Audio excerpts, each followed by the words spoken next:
Hey y'all, we are going to go over the different scapulae.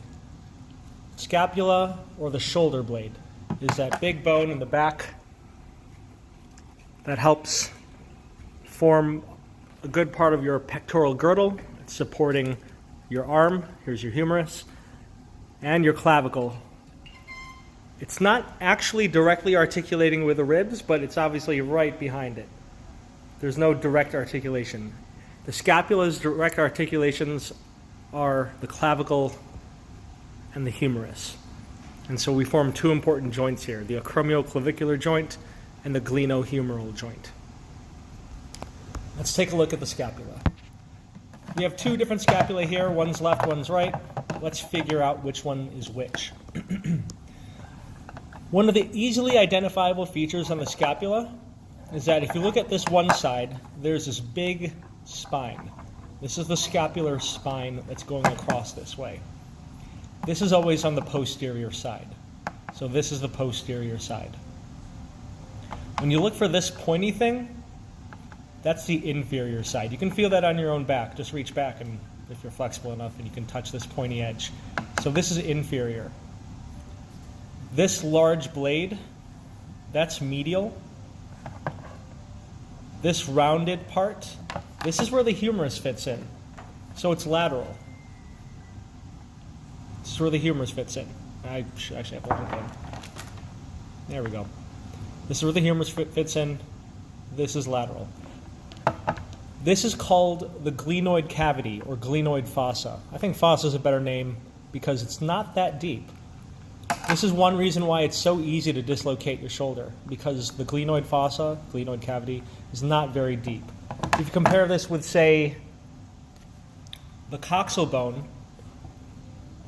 and the femur, you can see how deep this socket is, the acetabulum. It fits in really nicely. It's a lot more stable.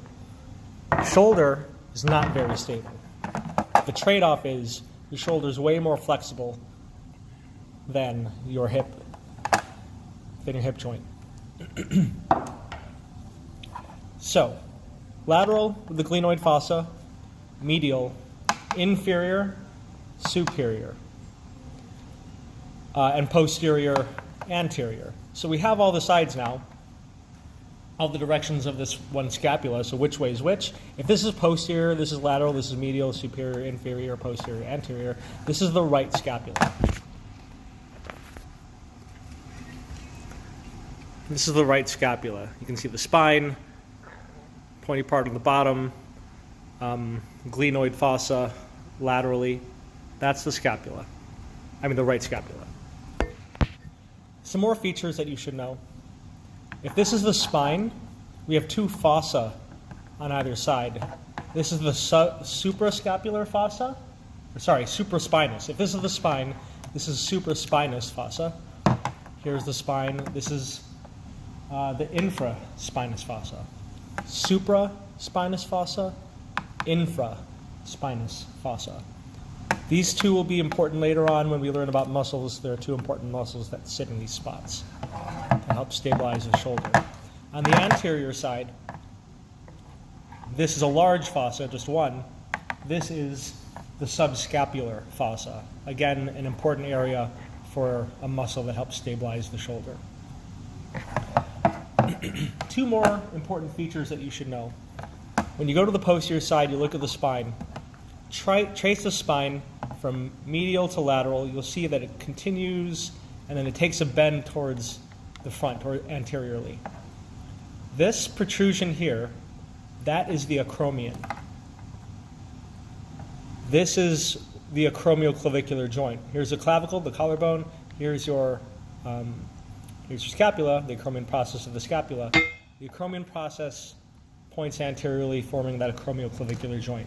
This is the joint that helps you shrug or protract or retract your shoulders.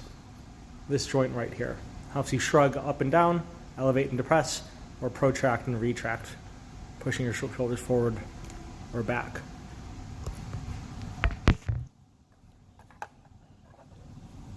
Here's a lateral view, acromion process. This thing in front, to me it looks like something you can perch on, or it also might look like a beak. The term for crow-like is coracoid. Coracoid. Coracoid. This is the coracoid process. Acromion process, coracoid process. Coracoid process is a bit more anterior, inferior.